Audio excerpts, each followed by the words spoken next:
Malaya yang mengambil tempat di sebelah kiri memakai pakaian serba merah, iaitu kelab dalam gambar kita, sementara pasukan Malaysia mengambil tempat di sebelah kanan.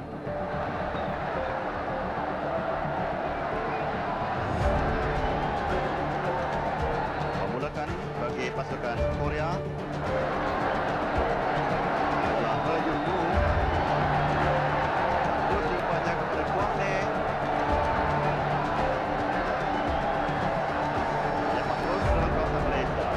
Malaysia tidak ada sebarang perubahan, masih turunkan pemain-pemain menetap tukar jaga gol dan ada juga bekanan jawab.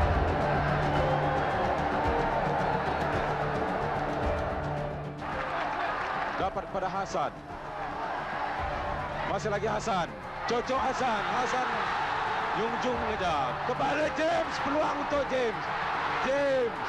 Gol! Itu memanglah satu-satu jaringan yang susah nak dilupakan oleh semua rakyat Malaysia. Just per the minute and just shoot the box. Natural instinct. Dikejar oleh Jiangsu. Ke kanan James. And when the ball go in, oh, you don't know what to think anymore. Tidak menghiraukan kepentingan diri. A true Malaysian team preparing for something they really badly wanted.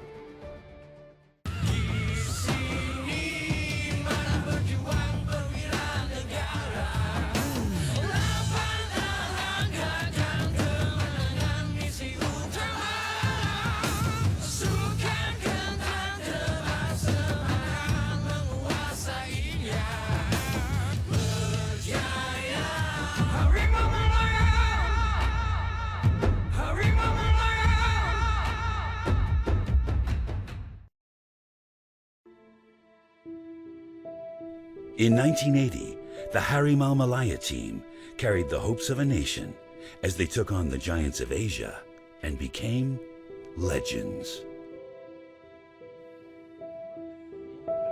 Now, for the first time, they are coming together to share their story.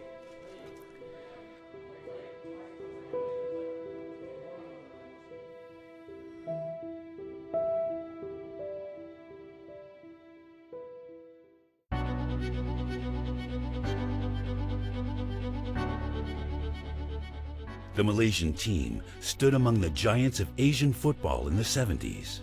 At their peak, the team qualified for the 1972 Munich Olympic Games to represent Asia. They were bronze medalists at the 1974 Asian Games. They were winners of consecutive gold medals at the 1977 and 79 Southeast Asian Games. The 1970s was a golden era that produced many of the country's football legends.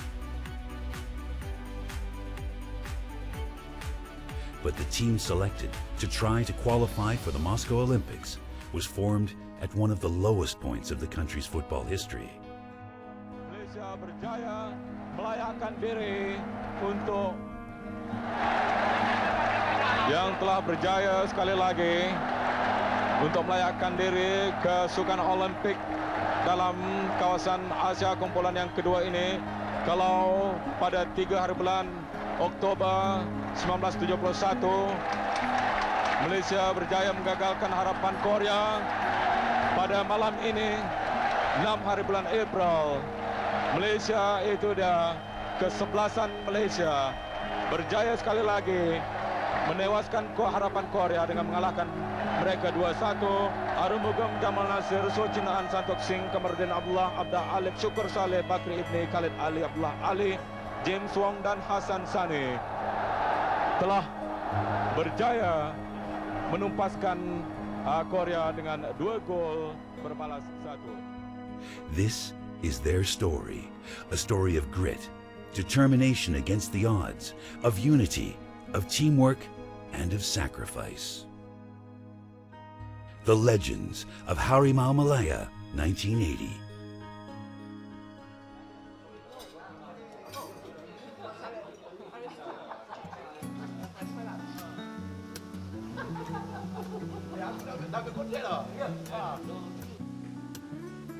This reunion was a challenging one to organize. They had to travel to Kuala Lumpur from all over peninsular Malaysia and Sabah.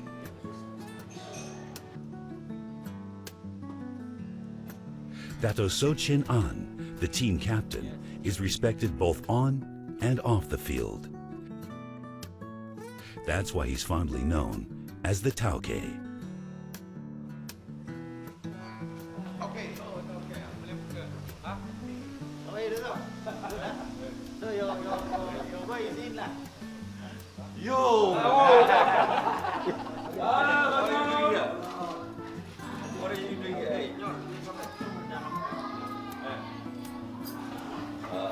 First of all, thank you very much, strove, for inviting us this afternoon. First time I see him after. Chin An is the only member of the team who was also part of the 1972 Olympic squad. 70 something until now we are still friends. That shows we are satu Malaysia. Semua pemain hormat kepada dia. Jadi bila dia arah, kita terpaksa terima. This guy is like macam mau marah saja every time you do something wrong, you know. And you want to marah him back, but it's difficult because he's more senior. Kan? Hubungan saya dengan ni, kefahaman dengan Cik An ni, kita dah main lama dan kita tentu fahamlah antara apa tanggungjawab kita lah. Oh, pengaruh Chin An memang kuat. Sebab kita respect dia. Satu, dia eldest, dia yang tua. Kedua, pengalaman dia. Because dia second Olympic. Dia punya second Olympic. Sebab saya jadi kapten sepanjang 10 tahun untuk pasukan kebangsaan kita. Dan saya boleh dikonsider yang paling senior di dalam pasukan.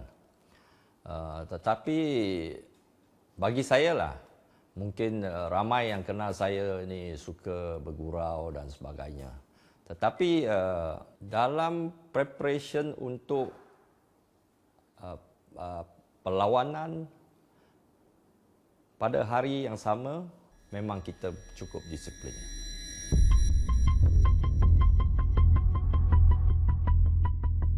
But Malaysia's football team had begun to face a slump when they failed to qualify for the 1976 Olympic Games. Tragedy struck again a year later. In 1977, Malaysia was edged out of the World Cup qualifying round. The shocking 1-0 defeat to neighboring Singapore was regarded as a disaster. That controversial match devastated the Harimau Malaya team. Coach M. Kupan resigned. I was in this stadium at the entrance with all the big wigs in FAM when Wei Gang said that he was interested in coaching the team. And that's how Wei Gang came into that 1980 team.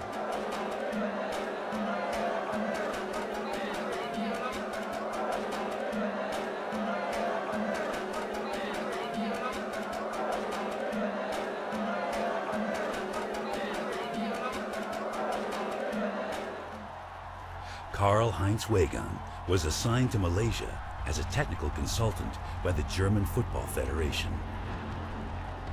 But Wegang's appointment raised some concerns. Who was this foreigner who could neither speak the local language nor understand Malaysian culture?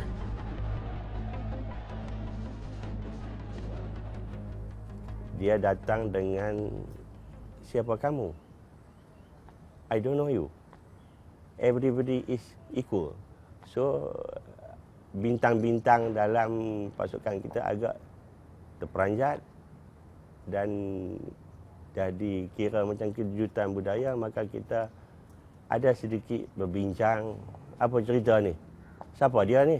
And I think Wei Gang and Chin An never got on well. Chin An, all the years that we have known him, as a player, skipper and all that, he's the alpha male. You know, so Wei Gang is also an alpha male. So you can't have two alpha males in the team. Wagger dengan Cik An ni, memang Wagger ni dia baca dulu orang. Dia tahu karakter Cik An.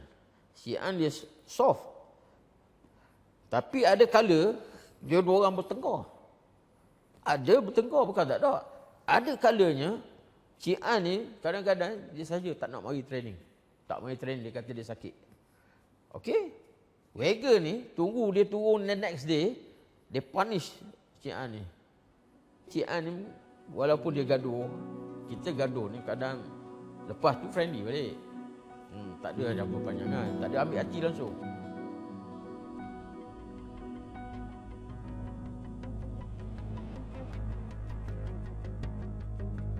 The future of Malaysian football was in the hands of a German, a taskmaster known for his strict discipline. Harimau Malaya! Harimau Malaya!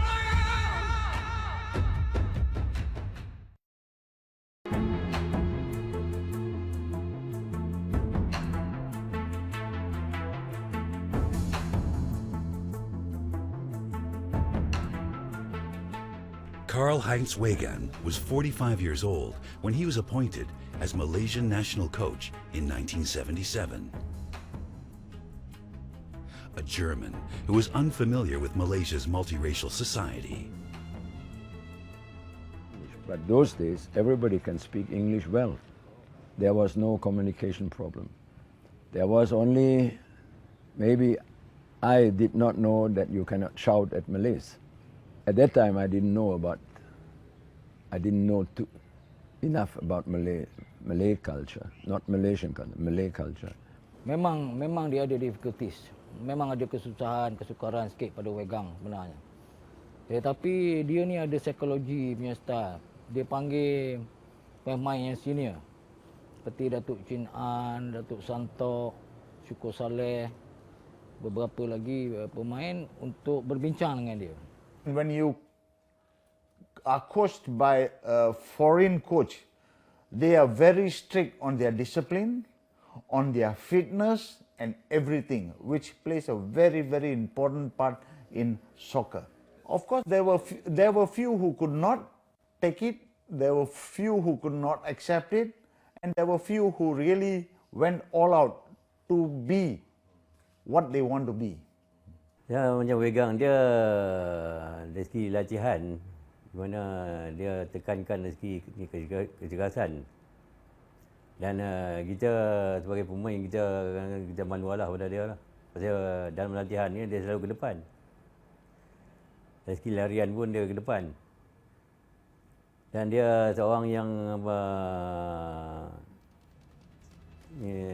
tegas tapi friendly lah. His first task was to instill discipline and forge team spirit. But Wegan's intense physical training regime and tough approach were not well received by the team.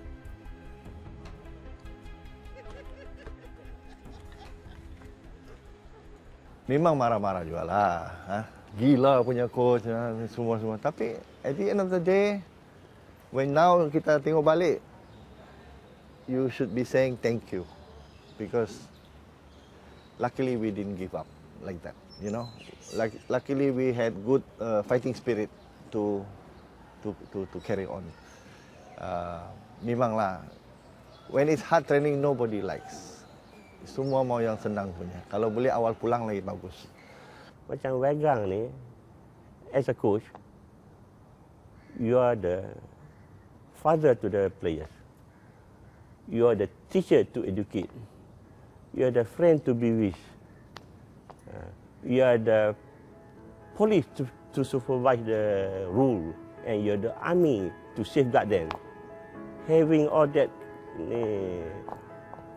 kriteria, sanggup mati kita untuk coach. For 3 years, the team went through an intense physical and mental transformation.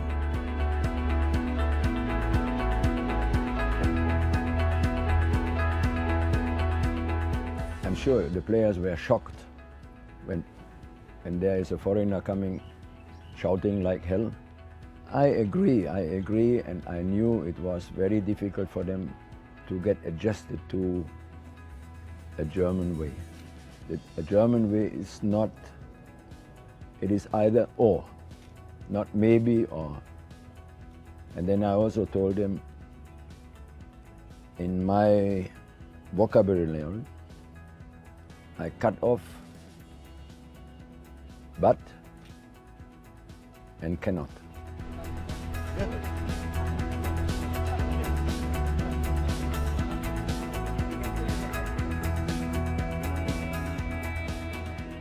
It was only in 1979 that their true potential began to show.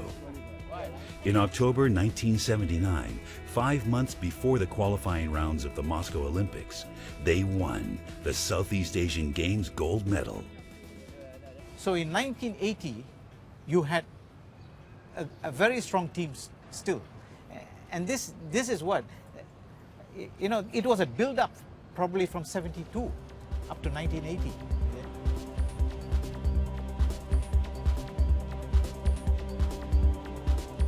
One of the key players in the team was Mokhtar Dahari, Malaysia's prolific goal scorer.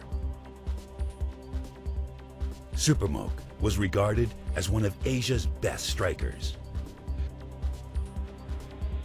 But in November 1979, the team and fans were in for a shock. In his prime, at the age of only 26, Mokhtar Dahari decided to quit the national team.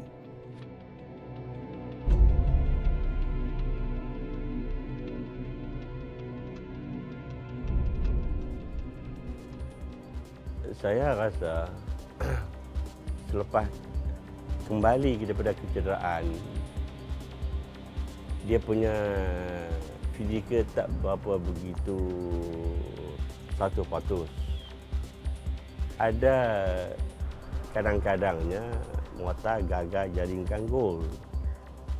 Bila gagal jaringkan gol, maka penonton mula memberi sedikit cemohan kepada dia. I remember, saya rasa lah, I tackle him unpurposely lah, tak sengaja kan. Takkan saya nak apa mencederakan kawan saya. So of course dalam lawanan tu saya tackle, memang kena ankle dia dan menyebabkan dia tak boleh main.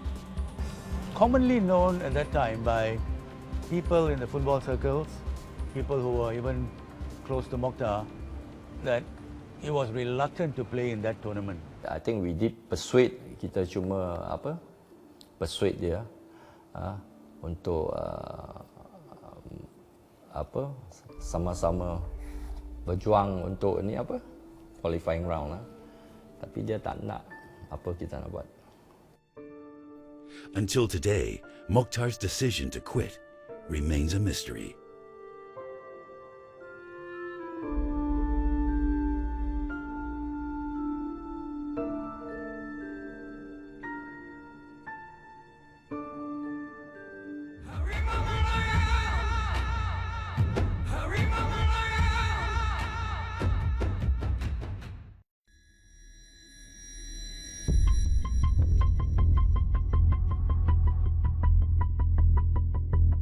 Mokhtar Dahari's sudden decision to quit the national team shocked Malaysia.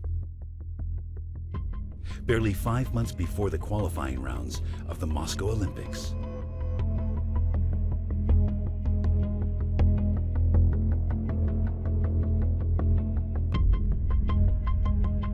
Mokhtar's absence forced Wegang to rebuild his team.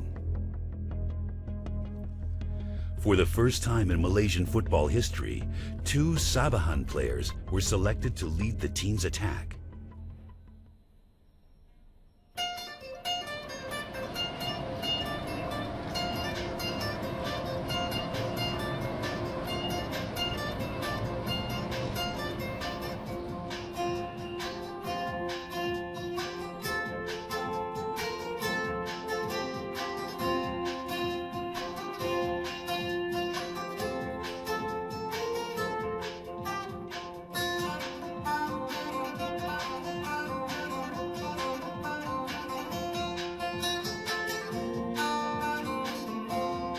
Mokhtar's replacement was 6-foot-tall, 27-year-old James Wong. Kalau you lose one good player, one very good player, you of course you sedih lah. Because you know your team will be stronger. But apa boleh buat? You know, sometimes kita akan terima lah. But it makes you feel that you have to do better now. Without Mokhtar, without whoever.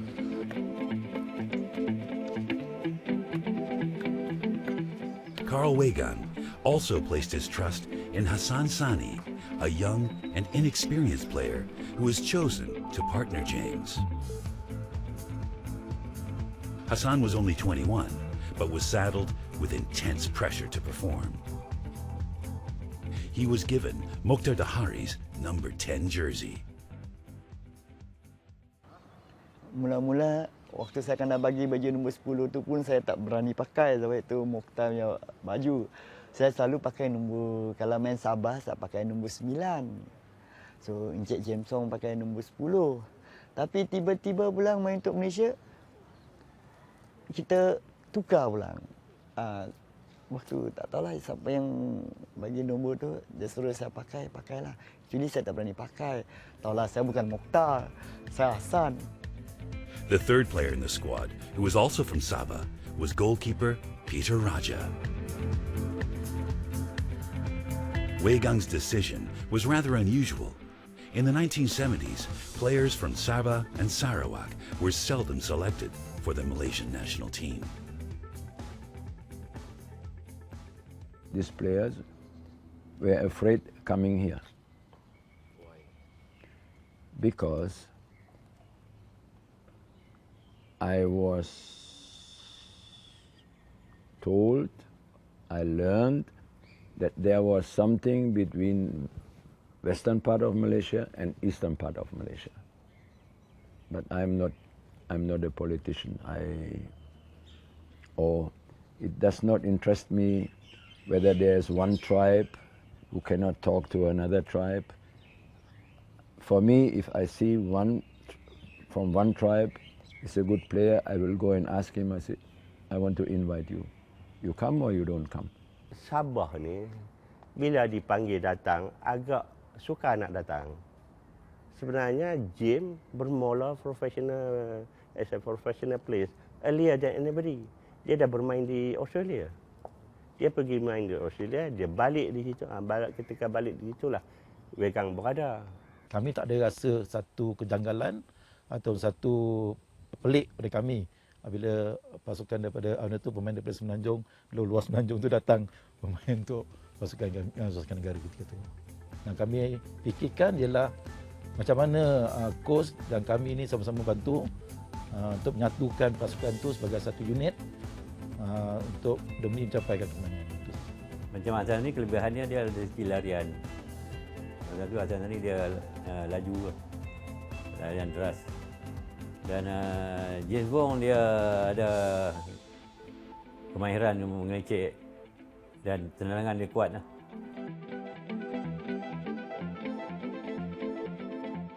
No one expected these players from Sabah to play key roles in the Harimau Malaya team.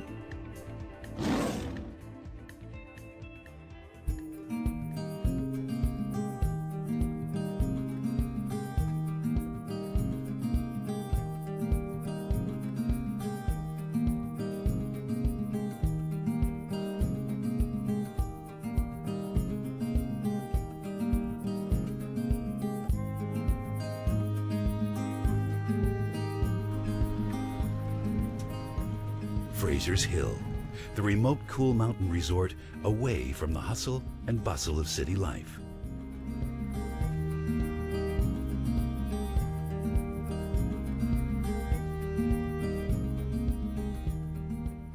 This is where the team camped for their final preparations for the Moscow Olympics. For 5 weeks, they lived together as a team, away from family and friends.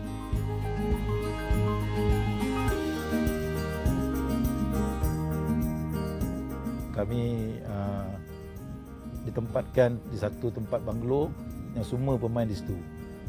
Jadi kami sama-sama merasai kesusahan, kesenangan, makan, minum bersama di situ dan berlatih bersama di situ. Dan sekarang saya sedar. Hari ini saya sedar lah apa arti orang kata bila berlatih di kawasan yang sunyi itu, kami dapat menumpukan 100% pada latihan. No distraction. No distraction. You put everybody together to sleep together and eat together and do everything together. So you buat satu unity and become like family like. When you go to centralized training, it is not only running, kicking, jumping, diving. It is team building. It is team building. It has a psychological factor behind, and there they build a new family. There they build a new family. And in this new family, players learn that one has to stand in for another. Not only on the football field, but also outside. Saya duduk sini 2-3 hari, saya tengok dia banyak stress dalam fizikal and mental punya ni kan. So kita terpaksa ikut lah. Dan saya rasa saya setuju sangatlah dengan kekuatan macam tu. Di samping mental, begitu juga dengan semangat kenegaraan tu masih ada, diterapkan pada masa itu.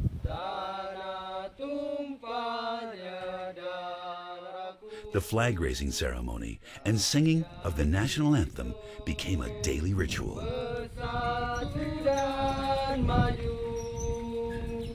Rahmat bahagia Tuhan kurniakan, Raja kita selamat bertata. Every morning we woke up, and before breakfast we went out. We were hissing the flag, and then the team sang Negaraku every morning, the national anthem. We believed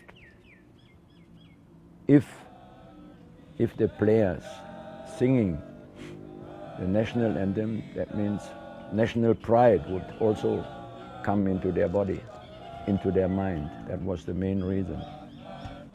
High levels of discipline, teamwork, love, and pride for the country were the main strengths of the team as they prepared for their final attempt to qualify for the Moscow Olympics.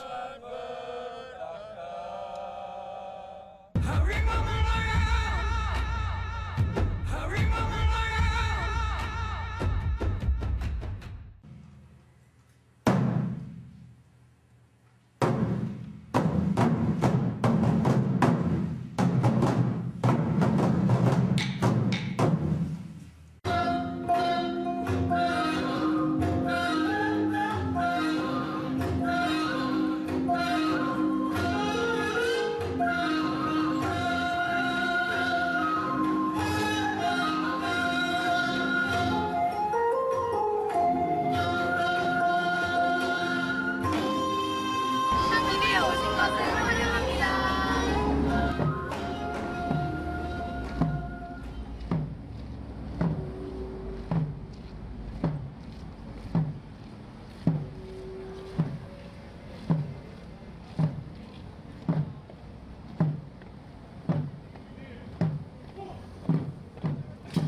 South Koreans are proud of their history, heritage, and culture. Beneath the friendly smiles and warmth is the home of one of Asia's most feared football teams. South Korea has been a giant of Asian football since the 1950s.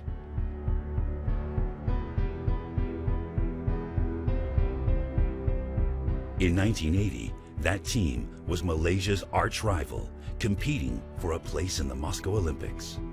Although many years have passed, that final game against Malaysia continues to haunt them.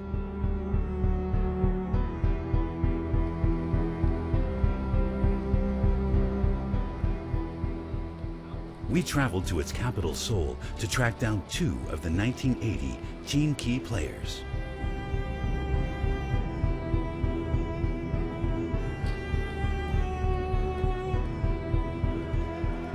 first stop was at Suwon 2002 World Cup Stadium, half an hour away by train.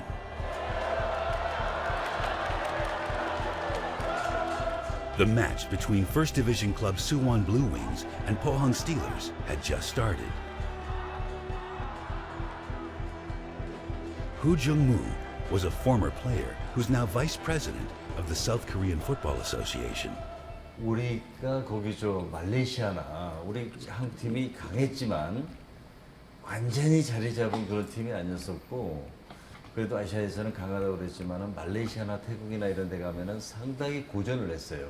기후라든가 음식이라든가 이런 것 때문에 고전을 했고, 그때 당시에는 말레이시아 팀이 굉장히 또 강할 때예요. 그래서 승부를 예측하기 힘든 거고, 말레이시아 홈에서 우리가 졌지만은 역시 꼭 어떤 변수가 아닌 실력으로 졌다고 볼 수 있어요.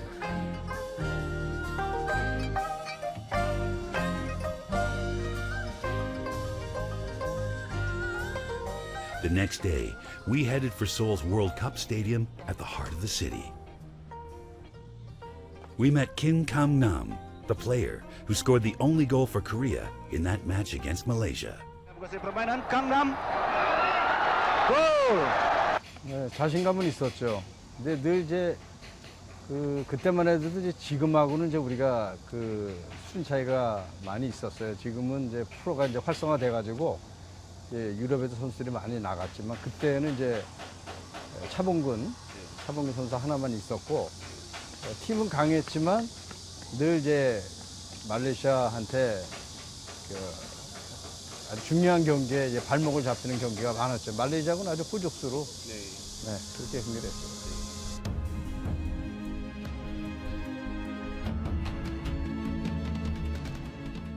In Kuala Lumpur, the home crowd expects nothing less than a victory. The Malaysian team were confident, but cautious. They had won their earlier matches in style.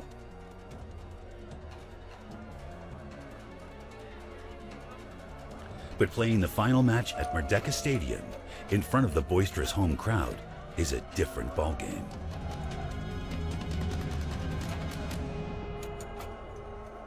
Pada masa itu Korea pun kuat, Jepun pun kuat. Tapi kita tahu kita punya strength dan kita tahu kita punya players, pasukan kita. Kita memang tahu kita ada peluang untuk nak layak ke Sukan Olimpik. Tambah-tambah lagi kita main di tempat kita sendiri. Whole of Southeast Asia ni memang dah kenal nama ni tau. Bila dengar nak lawan Malaysia, dia orang takut. Saya boleh kata, Korea nak lawan kita pun dia takut. But then, when you play a final and one team qualifies, there the game becomes different because it is either you go or you don't go. So I think and with the Malaysian crowd support, I mean, I'm talking about, we had if I'm not mistaken, the crowd was easily about 70,000. I mean, if I was on the field now again with 70,000, I won't let my crowd go down. Dengan sorokan penonton yang tak dapat masuk, yang pasang TV di luar, jadi dengan suasana itu dapat meyakinkan kita, aku boleh, insyaAllah aku boleh. Final is always a different game from prelim round. But all you to do now is focus, and what yang baik dalam team is everybody is, how you say, macam unity. It was unity in the team, and we were sharing a lot of maybe discussion, things like that. So it keeps your mind going, and you focus macam, oh, this one senang makan ini, we already beat, we sure beat. No, never. We always have that feeling that this is a final and anything can happen. Our team was technically, tactically physically and mentally well prepared, especially mentally. And the team wanted to qualify. That's a very important factor. You either win or you die.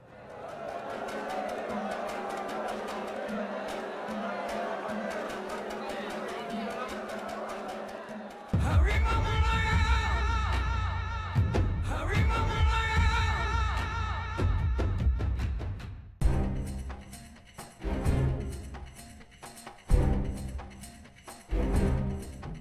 D-Day, April 6th, 1980. Playing in front of the home crowd at Merdeka Stadium was the ultimate test for the legends of the Harimau Malaya team.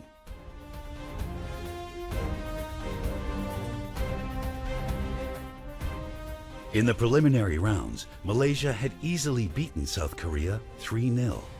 But in this final match, the stakes were much higher. Only the winner would be given that spot to play in the Moscow Olympics.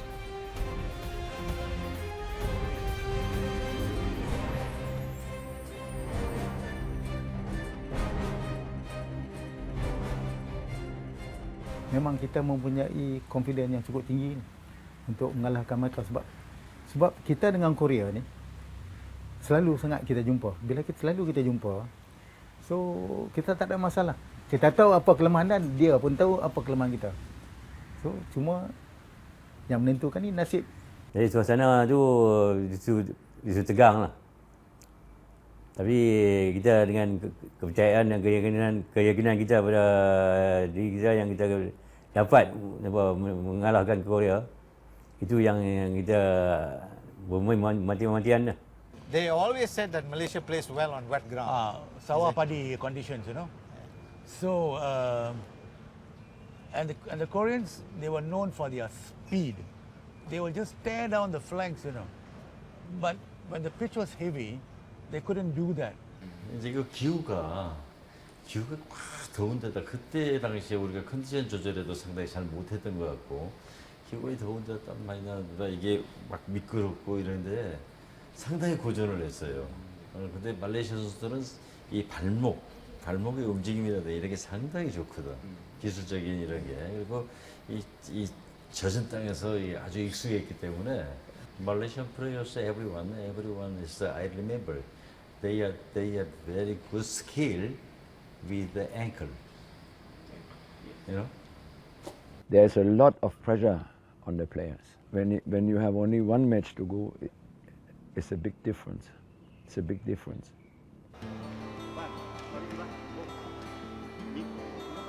We took the team down memory lane to relive those moments of April 6th, 1980.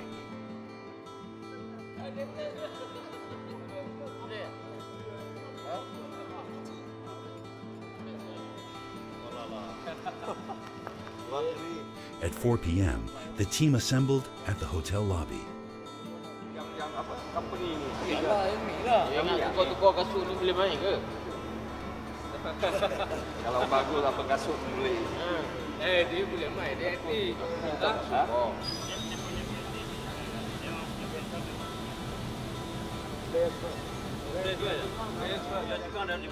How many players you have?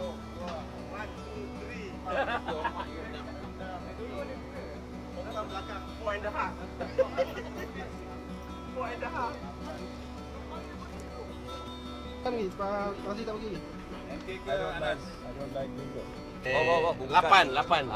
you pakai dah.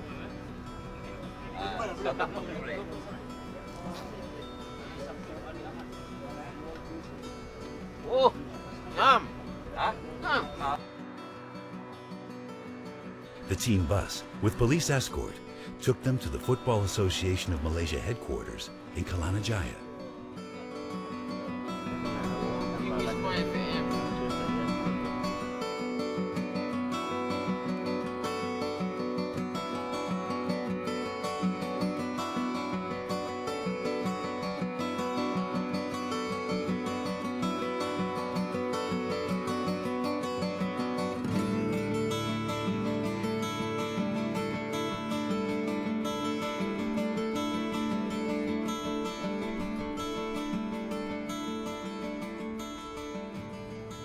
dia ubah daripada ada budaya.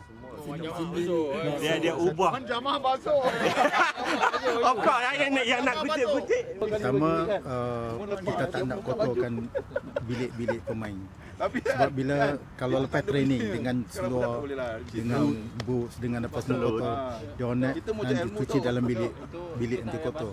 So that's why ni Kalang Wegang punya idea, suruh naik itu turun dengan tola dan naik dengan tola. Dan sebelum naik tu pergi mandi dulu. Mandi, bersihkan badan apa semua, dan terus naik. Dan baju-baju kotor yang tadi ada ni bukan pemain lah, tapi ada budak yang tolong jaga tu. Jadi dia orang ada mesin itu. Semua everything is ada. So itu yang pertama kali kita introduce pada pemain secara profesional. You bully the younger staff, the younger player, ask them to wash jersey and polish your boots. I don't do that. They voluntary. They do it for me.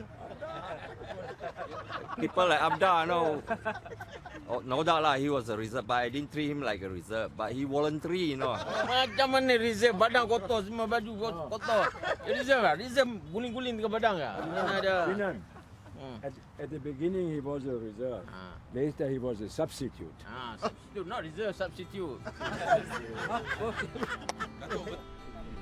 This training pitch, their playground for many years, stirred lots of good memories.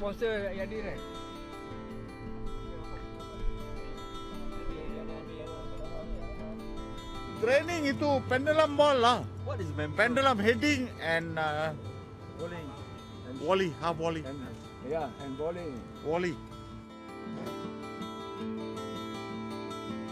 One of their match day's rituals was high tea and a light meal at 5 p.m. before they left for the stadium.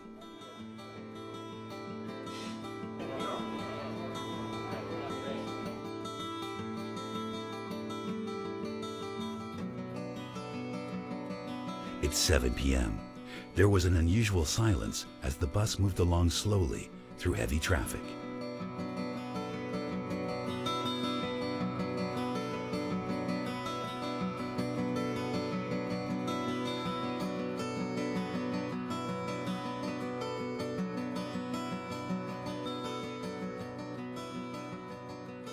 Dalam perjalanan pergi Stadium Merdeka, I think we were very, very quiet. So I think for me, it was nervousness, you know. Satu, how you say, we are going to play a final. We don't know what to think. We don't know what result we're going to get. So everybody was very quiet. I must say, very, very quiet. Tak banyak cerita lah. Only yang nakal-nakal biar tu pandai main-main sikit. But for me also, I'm very quiet. Trying to keep my focus.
In the stadium, a cheering home crowd of more than 50,000 strong had gathered hours before the match. Thousands more were outside, unable to enter the stadium.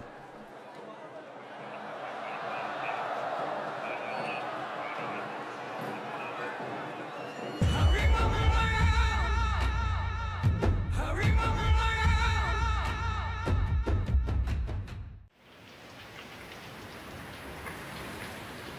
Dark clouds hovered around the stadium.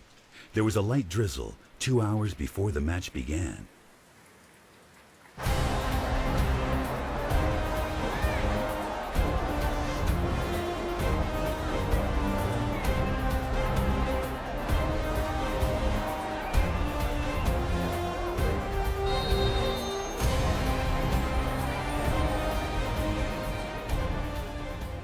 But hours earlier, more than 50,000 die-hard supporters flooded Merdeka Stadium to support their legends in action.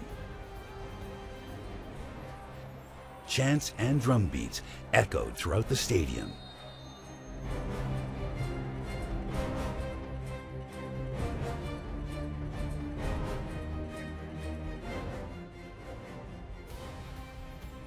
In the changing room, many players were seen holding back their emotions as they warmed up to get on the field. Perhaps it was in memory of teammates who could not be with them for this historic reunion.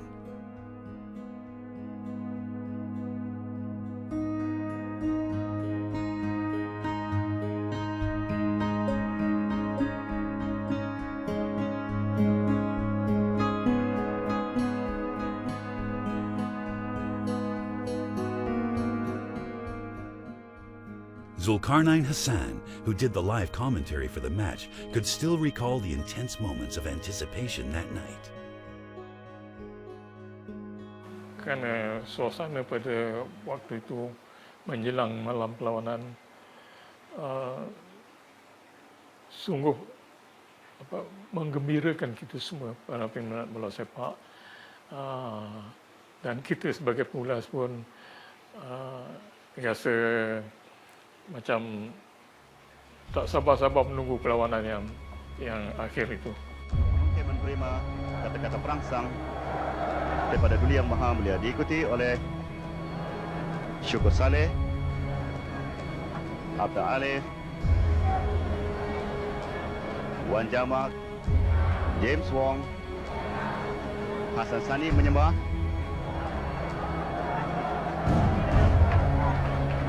Abdullah Ali, Ong Yutiang, dan akhirnya penjaga gol Arumugam juga Santuk Singh di sana, termasuk juga Khalid Ali dan Bakri Idris. Kuang Ne, tapi tak ada seorang pun rakan depan, dan Kamarudin dikejar oleh Yun Ho. Jamal,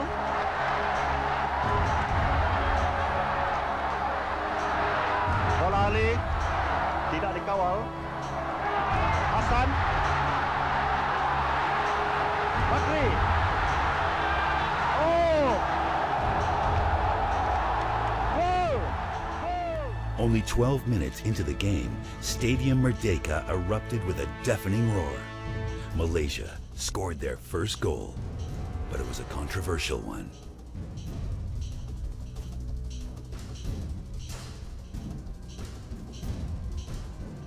Yang mark saya tu dia mungkin dia salah mark ke apa.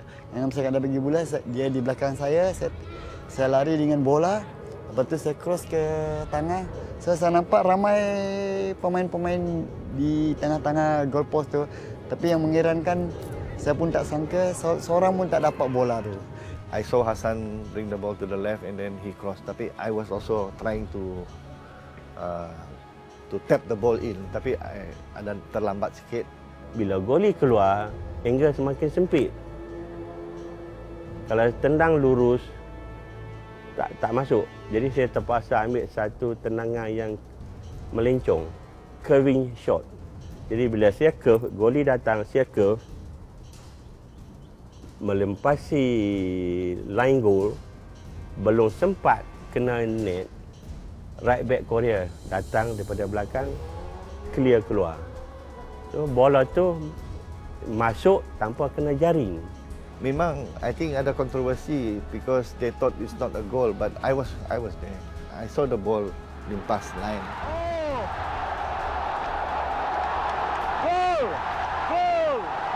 근데 이제 그 지금 같으면은 장비들이 좋아가지고 그 카메라 보는 거나 이제 그 선심의 위치가 좋지를 않아가지고 안에 들어간 거를 정확하게 잡아주지를 못하고, 물론 아마 홍구란도 이점도 있었겠지만, 근데 이제 우리 선수들이 이제 그런 부분에 대해서는 굉장히 첫 기선을 잡는 것이 중요한 경기에서 그렇게 이제 석연찮은 판정으로 실점만 하고 나서는 굉장히 이제 분위기가 다운됐죠. 그러나 1대1 동점이 되면서 다시 그 분위기는 다시 살아났고 역전의 그 가능성이 있었는데, 그 심판에 대한 그런 뭐 판정에 대해서는 뭐 선수들이 크게 그렇게 동요는 안 했는데, 어쨌든 그런 그 불리한 상황에서 경기한 건 맞죠. Malaysia led 1-0 at halftime. Bagaimana tadi? Jungduk yang menahan bola itu, Zul. Ya, Jungduk terlepas tadi apabila Hasan membawa satu gerakan yang begitu baik dari sebelah kanan pintu gol dan terlepas Muki. In the second half, South Korea launched waves of attacks on the Malaysian defense.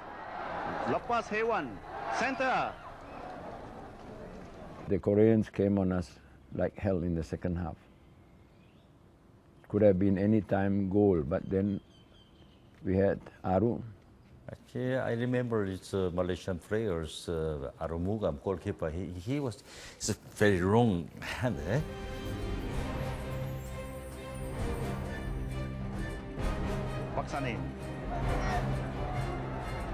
At the 58th minute, South Korea scored their equalizer.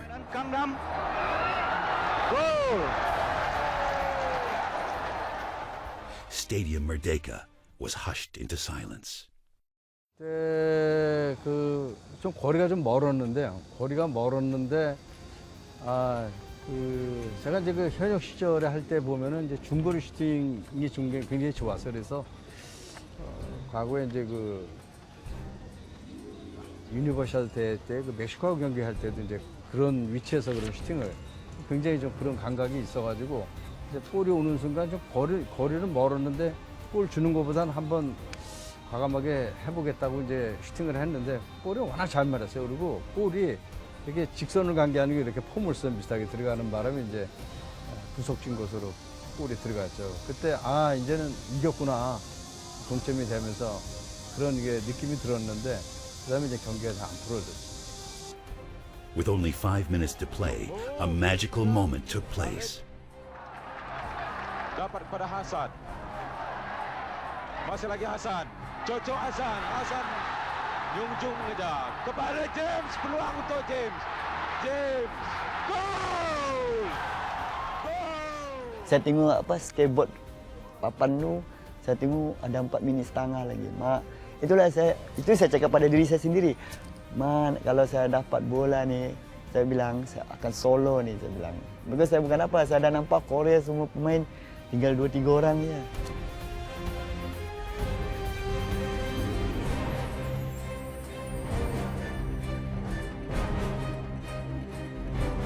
Where James took the ball into the penalty box.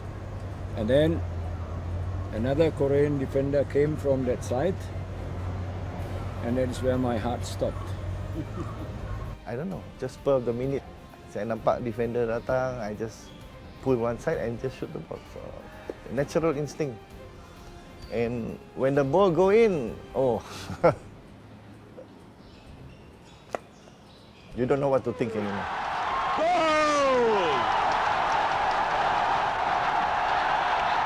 It was an emotional victory, okay, and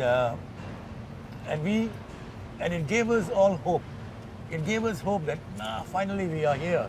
You know that from here on things can only get better. And you must understand that it was our second time that the football team would have gone to the Olympics. You see. But behind the cheers and joy of victory, a tragedy was waiting to unfold. An ironic twist that would change the course of history for this Harimau Malaya team of 1980. Sekali lagi untuk melayakan diri ke Sukan Olimpik dalam kawasan Asia kumpulan yang kedua ini. Kalau pada 3 hari bulan Oktober 1971 Malaysia berjaya menggagalkan harapan Korea, pada malam ini 6 hari bulan April Malaysia itu dah kesebelasan Malaysia berjaya sekali lagi menewaskan harapan Korea dengan mengalahkan mereka 2-1. Arumugam Jamal Nasir, Socinaan Santok Singh, Kamarudin Abdullah, Abdah Alif, Syukur Saleh, Bakri Ibni, Khalid Ali, Abdullah Ali, James Wong dan Hasan Sani telah berjaya menumpaskan Korea dengan 2 gol berbalas 1. I would like to say it was not a question of my feeling. It was a question of what the players felt. And if you look at the film again, the final game, then you can see how proud the team was by taking a lap of honor. I must say the feeling pun belum masuk, still haven't masuk yet lah.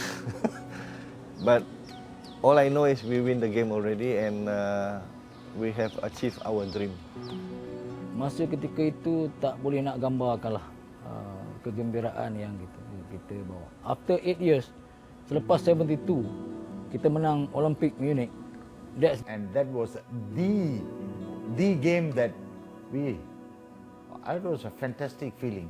Knowing that you have already qualified to go for an Olympic. Pencapaian yang tertinggi lah bagi seorang pemain amateur. Nah, kita nak sampai ke tahap nyampai Olimpik tu bukan senang. Nah, Sukan Olimpik is bukan semua orang boleh pergi. Belum nak kata no, pergi semua orang boleh pergi. Ada duit boleh pergi. Tapi to take part, to be in the Olympic, to be in the Olympic village, the atmosphere is different.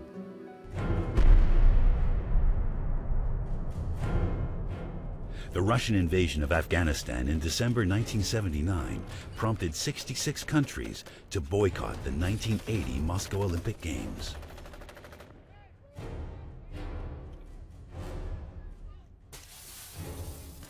Malaysia too joined the international boycott. This meant that the Malaysian football team would not be able to compete in the Moscow Games.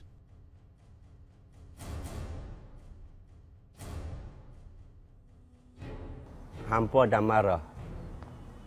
Marahnya apa kena mengena Afghanistan kita. Kita digembar-gemburkan sekali ya seumur hidup. Kita diumpan dengan sekali ya. Seorang tu hidup sekali ya dia boleh pergi Olimpik. Jadi selepas berjaya kita tak pergi. Kenapa? Kena Afghanistan.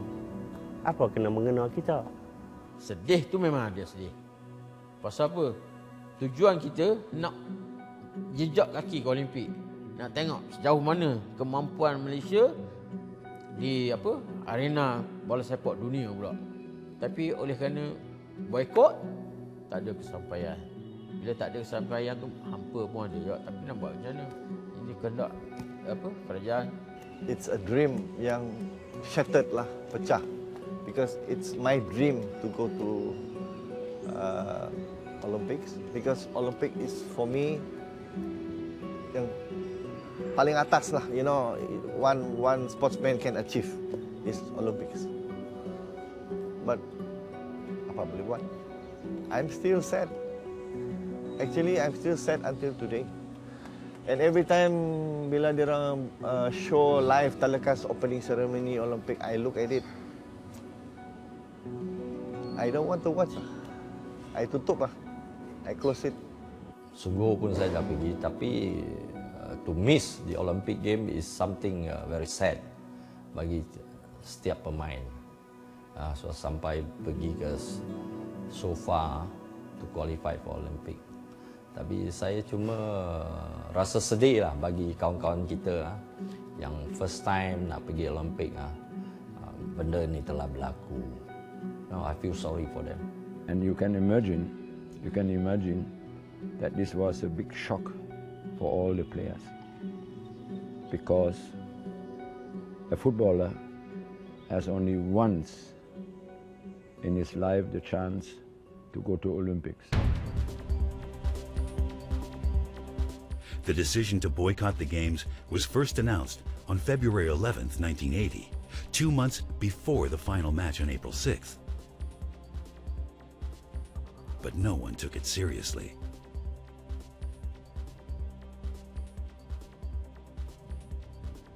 Banyak orang mari jumpa saya mengatakan duka citanya perkara ini diputuskan untuk tidak participate ataupun mengambil bahagian di Olimpik bola Olimpik di Moskow.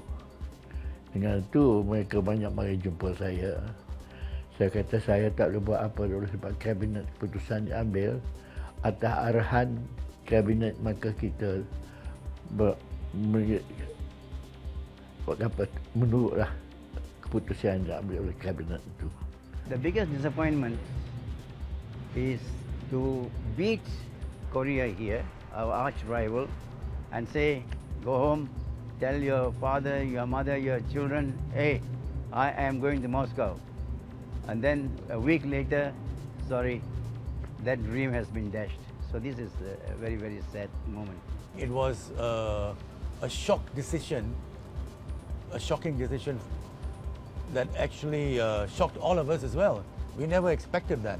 We didn't, because that was the first boycott of a Malaysian contingent or team in sport, which we thought was at that time, as naive as we may be, which was segregated from politics. We never expected Malaysia to boycott.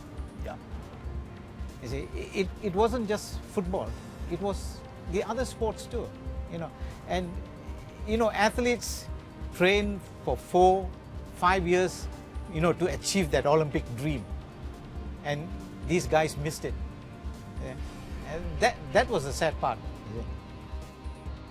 Former Foreign Minister Tunku Ahmad Rataudan still feels a tinge of regret at the decision, which was prompted by pressure from OIC, the Organization of Islamic Conference.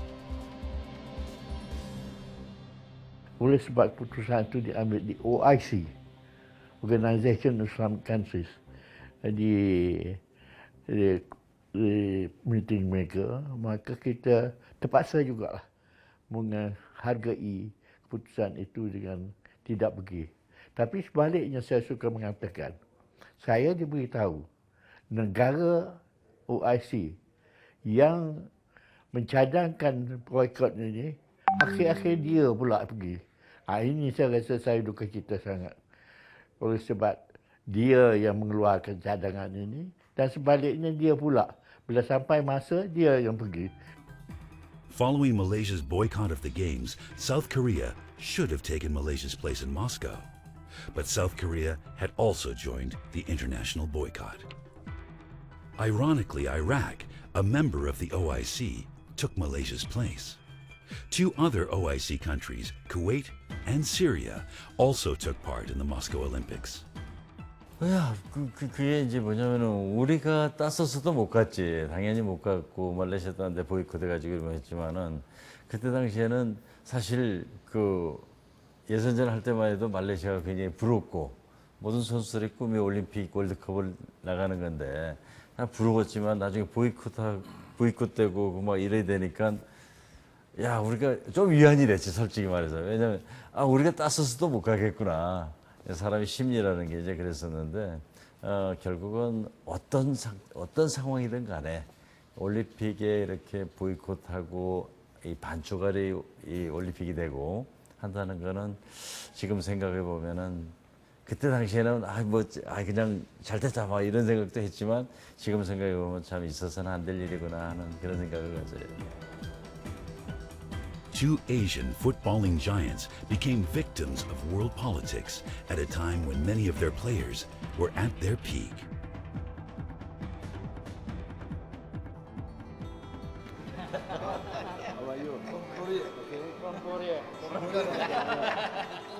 After more than 3 decades, their friendship and camaraderie are still strong. This reunion had brought back many memories and touching moments. Mr. Wegan, oh my God! Oh my God! Oh, it's good to see you. Yeah. You're surprised to see me? I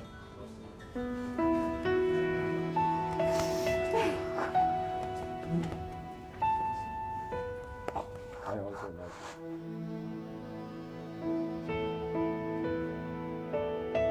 Dia sayang sangat. Macam dia selalu suka cakap, itu the first thing my first wife is my football.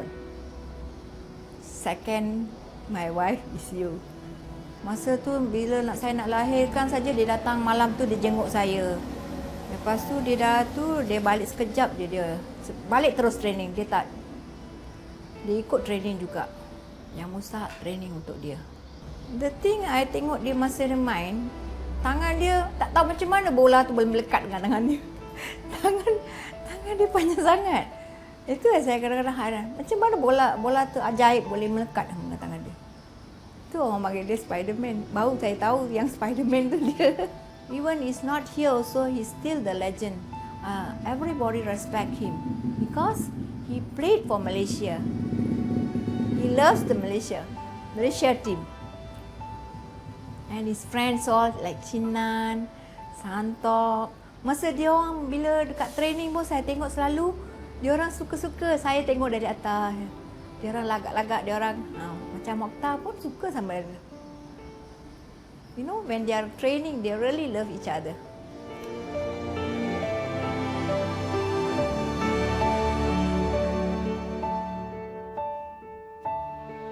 Okay. So nice. After so long, I'm seeing this name. You know, I'm so proud. I'm proud of my husband. Oh, after so long, you know, I've seen this name and number. I don't have any jersey with my own. But I'm so proud to see his name and his number. After 30 years, I really love it. I'm thrilled for this number and number 1. I don't have any jersey. Thank you so much for this.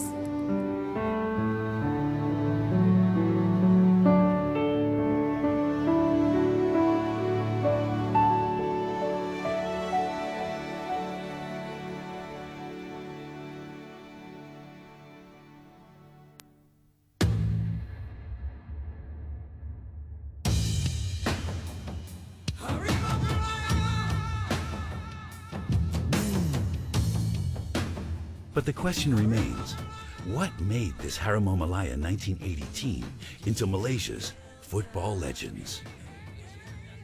Ramuan kita tu memang dah cukup solid. Kapten Cik An, orang Cina. Pertahanan, destroyer. Sing. Penjaga gol, orang India. Jadi komplit. Jadi kalau kita berjaya dapat menyatukan 3 etnik ni, maka kita ada kelebihan dalam pasukan tu. Dan juga kehebatan pemain-pemain dari Sabah Sarawak yang selama ini dianaktirikan. When you're talking about multiracial, we are all multiracial, yes. But that time we had a team that was united for the country.